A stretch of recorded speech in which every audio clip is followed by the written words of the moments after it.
Have you ever noticed that the deeper you think, the lonelier you feel? That the more you see the world clearly, the less people seem to want to hear it?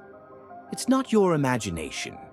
History shows us that society has always been uneasy with deep thinkers. Not because they're wrong, but because they notice truths others would rather avoid. From Socrates to Galileo, from Hypatia to Nikola Tesla, the great minds of history were often silenced, mocked, or ignored, not due to lack of brilliance, but because their ideas made people uncomfortable. Arthur Schopenhauer, one of philosophy's most uncompromising voices, believed that great intelligence can feel like a curse, a kind of vision that sets you apart, whether you want it to or not. But why is it that those who think differently often face resistance instead of admiration? The answer runs deep into human psychology. Imagine this. When you meet someone who's physically stronger than you might admire their discipline. If you meet someone wealthier, you might feel envy, but you don't necessarily feel personally attacked. But when you meet someone who is intellectually sharper, someone whose mind sees angles you've never considered, something different happens. Psychologists call this a kind of mirror effect. A deep thinker doesn't just share new ideas. They reflect back the blind spots and limitations in the people around them. And that reflection can sting. It can make others feel exposed even if the thinker says nothing about them directly. Why does intelligence cut so deeply? It's because our thoughts and beliefs aren't just things we hold. They are part of who we are. Challenge a person's worldview, and it can feel like you're challenging them.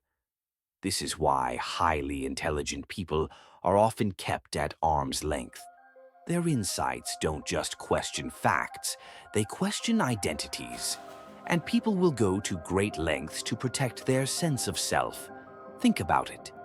How many times have you brought up a big, thought-provoking idea in a casual conversation, only to see eyes glaze over? How quickly did the topic change to something lighter, something easier? That's not random.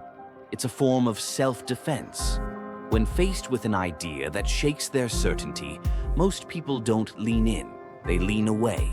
They resist instead of explore, dismiss instead of discuss. And so, deep thinkers often find themselves alone, not because they dislike people, but because people shy away from them. In fact, research shows that in social settings, confidence is often valued more than depth. Someone who speaks with certainty, even about shallow topics, tends to attract more attention than someone who speaks with complexity. This creates a strange paradox. The more a person searches for truth, the more they risk becoming disconnected from the crowd. Neuroscience gives us more clues. When someone feels outmatched intellectually, their amygdala, the brain's fear center, can become more active. In other words, deep thinking can actually trigger a primitive fear response. The brain reacts as if the mind itself is under attack. Why? For most of human history, survival didn't depend on being the smartest. It depended on being accepted by the group. Rejection could mean exile, and exile could mean death. So our brains evolved to prioritize belonging over insight. In that sense, the deep thinker disrupts the tribe's stability. They challenge the shared stories, the agreed-upon rules. And in doing so, they can feel like a threat, even when they're not attacking anyone at all. A Stanford study in 2021 found something interesting. Deep thinkers are often less rejected in one-on-one conversations, where ideas can be explored without social pressure. But in groups, the rejection rate spikes, because in a group, status matters more. If someone feels intellectually overshadowed, they may push the thinker aside to protect their own place in the social hierarchy. On top of this, cognitive biases stack the odds against intellectual acceptance. Dunning-Kruger effect.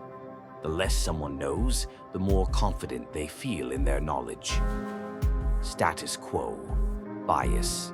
People prefer the comfort of the familiar over the discomfort of truth. Backfire effect.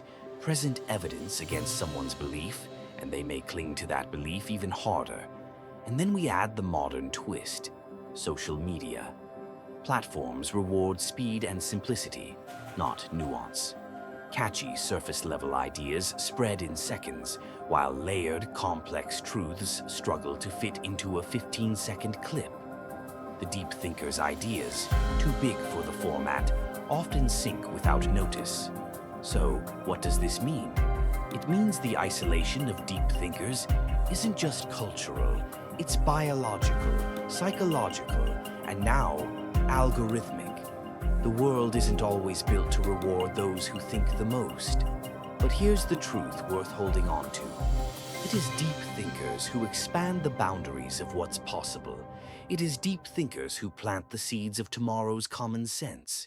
If you've ever felt alone in your thoughts, you are not broken. You are simply ahead of your time. The challenge is not to dim your mind, but to find the spaces and the people where it can shine without fear. Because while society may resist deep thinkers in the present, it is their questions, not their silence, that shape the future.